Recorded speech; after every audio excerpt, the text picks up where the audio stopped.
Bonjour, je suis heureux de vous retrouver pour 2 nouvelles affaires des enquêtes impossibles.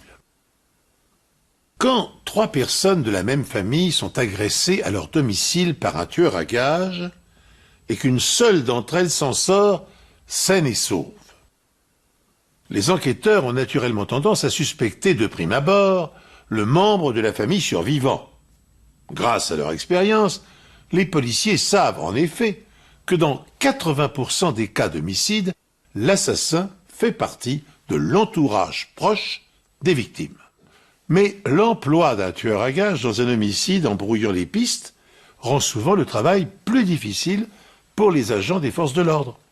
En France, c'est une des raisons pour lesquelles le taux d'élucidation des meurtres lors d'un règlement de compte entre malfaiteurs est bien inférieur à la moyenne nationale.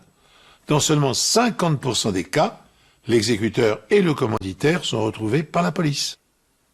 Pour relier le commanditaire au crime, la police devra tout d'abord identifier le tueur à gages, puis ensuite prouver qu'il existait en effet une relation entre l'exécutant et le cerveau du crime suspecté. C'est en tout cas la mission que s'est fixée en 1989 la police de Münster dans l'Indiana, afin de retrouver la tête pensante du double meurtre d'un couple heureux en amour comme en affaires, Donald et Marsha Lewin. 9 novembre 1989.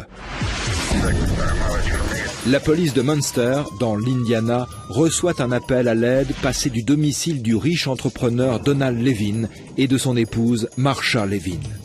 Chez eux, la police fait une découverte macabre. Les 2 époux ont été tués.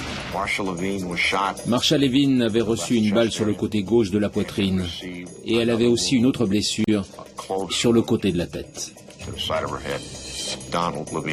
Donald Lewin avait reçu une balle dans la poitrine du côté gauche et une autre balle sur le côté de la tête. Marsha est morte, Donald respire encore, mais il décède à l'hôpital. Leur fils de 24 ans, Mark, en visite, est également blessé. Il a reçu un coup très violent à la tête et il perd beaucoup de sang. Son crâne est fracturé. Il aurait été frappé par celui qui a abattu ses parents. J'ai un colis à livrer à Monsieur Lewin. La première confrontation avec le tueur a eu lieu dehors, devant le garage. L'homme en question déclare avoir un colis à leur livrer, mais Mark le trouve étrange.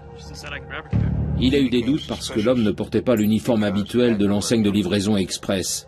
Et sa voiture n'avait pas de logo non plus. L'homme demande à Mark Lewin une signature, puis il dit s'être trompé de colis et s'en va. Mark est retourné à l'intérieur de la maison. T'attends un colis? Non, pourquoi? Il y a un livreur dehors avec un colis.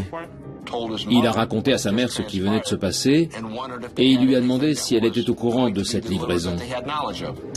Le livreur revient, cette fois-ci à la porte d'entrée, et remet à Mark le fameux paquet. Il sort ensuite une arme à feu avec laquelle il le menace. À genoux, dépêche! Mark ne veut pas se soumettre. Le livreur le frappe alors violemment et le laisse là, sans connaissance. Tout ce dont il se souvient, c'est que peu de temps après, il a entendu sa mère crier et qu'un coup de feu a été tiré. Mark reprend connaissance et sort de la maison pour aller se réfugier dans l'école, de l'autre côté de la rue. Il y avait beaucoup de monde dans la rue. C'était l'heure du début des cours et par conséquent, parents et enfants étaient en route sur le chemin de l'école. Ils ont vu Mark sortir de chez lui couvert de sang. Il saignait à la tête et ils se sont dit que quelque chose était arrivé, mais ils ne savaient pas encore quoi. 30 secondes plus tard, ils voient un homme armé sortir en courant de la maison. Les différents témoins l'ont décrit comme un grand type barbu et plutôt baraqué. L'homme se met à courir après Mark, mais très rapidement, il regagne une voiture garée dans la rue. Au moment d'entrer dans sa voiture, il aurait tapé du poing sur la carrosserie en lançant un juron. Lorsqu'il prend la fuite, un couple qui venait de déposer son enfant à l'école décide de le suivre. Ils ont assisté à la scène et ils se sont dit « Suivons ce type et voyons où il va ». Mais ce dernier a pilé, il est sorti de la voiture et les a menacés de son arme. Terrifié, le couple obtempère et stoppe aussitôt la poursuite.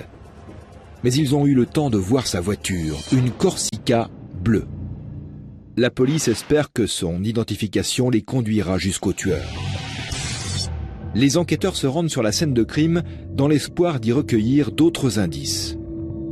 La police découvre l'enveloppe livrée par le tireur à l'endroit où Mark l'avait laissé tomber. À l'intérieur se trouve un indice clé, un plan. Le plan était une carte de la ville de Chicago sur laquelle l'emplacement de l'aéroport de Midway était entouré. La carte contient également un itinéraire de l'aéroport jusqu'à la ville de Munster, un autre indice très révélateur. S'il a eu besoin de cette carte, c'est manifestement qu'il n'était pas de la région. Ce simple fait écartait d'office l'hypothèse d'un cambriolage ou d'une effraction classique. En attendant d'en savoir plus, les enquêteurs se concentrent sur l'identification du tireur. Les témoins sont nombreux, ce qui permet d'établir le portrait robot du livreur auquel Mark Levin a eu affaire. Dans les 35-40 ans, blanc, plus d'1,80 m, pas de signe distinctif au visage, pas de lunettes, une barbe plutôt bien fournie et une carrure d'armoire à glace. Les enquêteurs se mettent à la recherche du véhicule du tueur. Si celui-ci venait de l'aéroport, il a dû le louer. Pourtant, l'identification de la Corsica bleue s'avère beaucoup plus difficile que prévu. Pendant qu'une équipe d'enquêteurs recherche le véhicule, une autre cherche à découvrir ce qui a pu motiver le meurtre des époux Levin. Le mobile est manifeste, l'argent. J'ai découvert qu'ils étaient à la tête d'une fortune estimée à environ 25 millions de dollars. Le principal suspect est le fils unique des Levin, Mark, grièvement blessé lors de l'agression. Parmi les personnes qui auraient pu tirer un bénéfice du crime, il y avait d'abord leur fils, à cause de l'argent. Pourquoi avait-il survécu alors que ses deux parents avaient succombé? On se posait des questions. On se demandait pourquoi lui seul s'en était sorti. Y avait-il une raison à cela? C'était quand même louche. Et si le fils Levin avait engagé quelqu'un pour se débarrasser de ses parents? Mais tout indique que Mark entretenait de bonnes relations avec eux. Et il semble très affecté par cette perte. Le gamin était complètement anéanti, pour ne pas dire dévasté. De plus, sa blessure à la tête est trop grave pour qu'il puisse s'agir d'un coup monté. Un bon centimètre. Quelques petits millimètres de plus et Mark y passait aussi. S'il avait été frappé un peu plus fort ou ne serait-ce qu'à un endroit légèrement différent, il serait mort lui aussi. En réalité, Mark continue d'avoir très peur pour sa vie. Il a presque aussitôt commencé à se cacher. Il n'est pas allé aux obsèques de ses parents. Ses gardes du corps, sa famille et ses amis, tous lui ont fait comprendre que c'était trop dangereux pour lui. Mark Levin est mis hors de cause, mais si ce n'est pas lui, qui cela peut-il être? La police s'intéresse à la vie professionnelle de son père. Il avait des intérêts commerciaux et des sociétés immobilières dans l'Illinois, en Californie et dans l'Arizona. Quelqu'un aurait-il eu un intérêt à le tuer? Donald était quelqu'un de très direct. Il avait un certain franc-parler et pouvait se montrer très agressif. Certains l'auraient décrit comme un tyran en affaires. Je crois que Donald déplaisait à un grand nombre de personnes dans son entourage professionnel, au point que certains finissaient par être carrément dégoûtés. Elke Flevel travaillait dans l'une des sociétés de Donald Levin, une société immobilière et de gestion de biens basée à Phoenix, dont il avait confié la gérance à son frère Robert. Plusieurs fois, je l'ai vu prêt à sauter à la gorge de quelqu'un qui l'avait contredit. Les enquêteurs décident de contacter le frère de Donald, Robert. Robert était à Phoenix. Il a tout de suite pris un avion de Phoenix à Chicago, puis il s'est rendu jusqu'à Munster dans l'Indiana. Robert Levin passe plusieurs heures avec la police à essayer de les aider. J'espérais qu'il nous dise qui, selon lui, aurait pu être derrière le meurtre de son frère Donald et de sa belle-sœur, Marsha.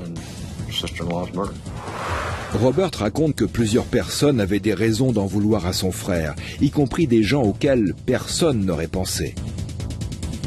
Il a évoqué le crime organisé à New York. Il nous a parlé d'un certain ressentiment ou d'une rancune de la part d'anciens associés de Donald Levin. Il avait été en affaire avec eux et on peut dire qu'ils étaient jaloux de sa réussite. La mafia, d'anciens associés, se pourrait-il que Donald Levin ait été la cible d'une bande organisée ou l'objet d'une jalousie meurtrière? Est-il possible que sa réussite lui ait coûté la vie? Il a fallu qu'on fouille dans toute la vie des Levin et qu'on sache avec qui ils avaient eu de gros différends. On avait mis 4 agents sur l'affaire. Ils ont été occupés, disons, 16 à 18 heures par jour pendant des mois. Tous ces efforts ne donnent rien. Ils ne retrouvent pas la voiture ni aucune piste du côté de la mafia ou de ses anciens associés. Ce travail n'a abouti à rien du tout. Puis, un appel fait prendre une nouvelle direction à l'enquête. Un jour, on a reçu un appel d'une agence de location de voitures qui disait ceci. Concernant votre demande de recherche, on a trouvé 5 ou 6 Corsica loués sur cette période. Les enquêteurs se mettent à éplucher les contrats. Un nom leur saute aux yeux. Le contrat a été signé Robert Levin. C'est le frère cadet de la victime. Robert Levin était censé se trouver à Phoenix. C'était le frère de Donald et le beau-frère de Marsha. Il ne pouvait pas avoir loué une voiture à 11 heures du soir la veille du meurtre. Cependant, même si le nom, l'adresse et le numéro de carte bancaire indiqués sur le contrat sont bien ceux de Robert Levin, un élément ne colle pas. Toutes les coordonnées étaient celles de Robert Levin, sauf le numéro de téléphone fixe. Le numéro de téléphone indiqué n'était pas celui de Robert Levin. Les enquêteurs ont vérifié cette information et ils ont découvert que c'était celui d'un dénommé Bruce McKinney. Ce nom ne dit absolument rien à personne. Dès qu'on a retrouvé son nom, on a vérifié son casier et on a appris qu'il avait été arrêté pour possession de marijuana avec intention de la revendre et on a sorti sa photo. Bruce McKinney est un homme barbu, plutôt costaud, qui ressemble en tout point à l'homme que les témoins ont vu sortir armé de chez les Levin. Là, je me suis dit, c'est notre homme. On le tient. Quand il compare les empreintes digitales de Bruce McKinney avec celles de l'enveloppe abandonnée sur la scène de crime, ce sont aussi les mêmes. C'est donc forcément McKinney, le tueur. Il n'avait aucun antécédent de violence familiale, ni de coups et blessures. Il n'avait jamais tenté de commettre un meurtre. Et il n'y avait rien dans son dossier concernant la détention d'armes. Et dans ce genre de crime, ce n'est pas ce type de suspect qu'on a affaire d'habitude. Pourquoi McKinney était-il subitement passé de petit délinquant à meurtrier? Et pour quel motif aurait-il voulu tuer les Levin? Il n'y avait aucun lien direct entre Bruce McKinney et Donald et Marsha Levin. Vraiment aucun. On ne voyait pas ce qui avait pu pousser quelqu'un de Phoenix dans l'Arizona à traverser la moitié du pays pour commettre ce meurtre brutal. Les enquêteurs découvrent que si McKinney n'a aucun lien avec Donald et Marsha, il travaille pour quelqu'un qui, lui, en a, le frère de Donald, Robert. Sa carte bancaire a servi à louer la voiture qu'il conduisait le jour où il a tué Marsha et Donald. Plus on creusait, plus il devenait évident qu'ils entretenaient des liens étroits. À plusieurs reprises, ils s'étaient vus en privé. Ont-ils manigancé ensemble le double meurtre des Levin? À qui leur mort pouvait-elle profiter? Si les 3 cibles étaient mortes, à Robert Levin. Les enquêteurs découvrent ensuite que quelques mois avant le drame, Robert Levin s'est définitivement brouillé avec son frère Donald. Pendant l'été 1989, Donald Levin s'est rendu à Phoenix pour se pencher sur la comptabilité de l'entreprise. C'est ainsi qu'il avait découvert que son propre frère, Robert, avait détourné la somme colossale de $250 000 de l'entreprise dont ils étaient tous les deux propriétaires. Donald était littéralement foudrage. Donald, tu vas le regretter, crois-moi. Donald va alors rétrograder son frère et lui retirer son statut d'associé. Dès lors, Robert Levin n'est plus qu'un employé de bureau comme les autres. Robert accordait une très grande importance à son image. Ça l'a complètement anéanti que Donald raconte à qui voulait bien l'entendre « Mon frère est un escroc. Il m'a volé de l'argent et il n'est plus gérant de ma société. » Le coup est très dur financièrement. Il n'avait que ce salaire. Donc le niveau de vie de Robert a considérablement baissé. Depuis le début, les enquêteurs soupçonnent celui qui a assassiné les Levin d'être un tueur à gages. Maintenant, ils savent qui l'a engagé. Les dominos sont tombés les uns après les autres et tout indiquait que c'était lui le coupable. Lui et lui seul avaient à la fois les moyens et le mobile. Pour parvenir à son objectif, il a réussi à convaincre Bruce McKinney de commettre les meurtres à sa place. Sur le papier, McKinney avait tout du tueur à gages idéal. Il s'était souvent vanté auprès de Robert Levin d'être un vétéran du Vietnam, habitué à tuer. Il avait raconté à Robert Levin qu'il avait été béret vert au Vietnam, que sa tête était mise à prix par les Viet Cong et qu'il était un vétéran hautement décoré. En réalité, McKinney n'a jamais été soldat et il n'a jamais tué personne, mais il accepte quand même ce contrat. Bruce McKinney et Robert Levin sont interpellés le même jour. Les deux refusent de parler. La police n'a aucune preuve contre Robert Levin et elle est forcée de le libérer rapidement. Peu de temps après, il disparaît. Quand Robert Levin a disparu de la circulation, Bruce McKinney a compris que son complice l'avait lâché. Il fallait qu'il sauve sa peau parce que Robert n'était plus là pour l'aider. De toute évidence, il se moquait bien de ce qui pouvait lui arriver. Bruce McKinney n'a pas le choix. Il passe un marché et il raconte tout aux autorités. Peu de temps après s'être fait rétrograder, Robert Levin a contacté McKinney. Robert Levin a fait comprendre à Bruce McKinney que s'il était disposé à éliminer les trois Levin, Donald, Marsha et Mark, il ferait de lui un millionnaire. Bruce McKinney traversait alors une période difficile. Il n'a pas hésité à se faire passer pour quelqu'un qu'il n'était pas. Il n'avait pas d'emploi stable, il croulait sous les problèmes financiers, il devait plusieurs mois de loyer et avait des tas de factures en retard. Par conséquent, c'était dans son intérêt d'adhérer à ce plan. En échange de ce service qu'il lui demandait, il allait lui rendre l'appareil et il le récompenserait à la fois financièrement par de l'argent et par un emploi stable dans la société. Il comptait récupérer la société de son frère et donc il avait tout à y gagner. Robert a très clairement fait comprendre à Bruce que les trois membres de la famille, Mark, Donald et Marsha, devaient être éliminés. Ils devaient se débarrasser des trois dans un certain ordre pour que tout se passe bien et que Robert puisse hériter de leurs biens. Mark devait être la première victime, suivie par sa mère Marsha, puis par Donald, qui devait être tué en dernier. Si les deux héritiers de Donald étaient assassinés, alors leurs biens, d'après la théorie de Robert Levin, lui reviendraient, puisque ce serait lui le dernier parent encore en vie. Robert Levin et Bruce McKinney vont d'abord faire une reconnaissance des lieux. Ils s'envolent de Phoenix pour Chicago, puis roulent jusqu'à Munster, dans l'Indiana.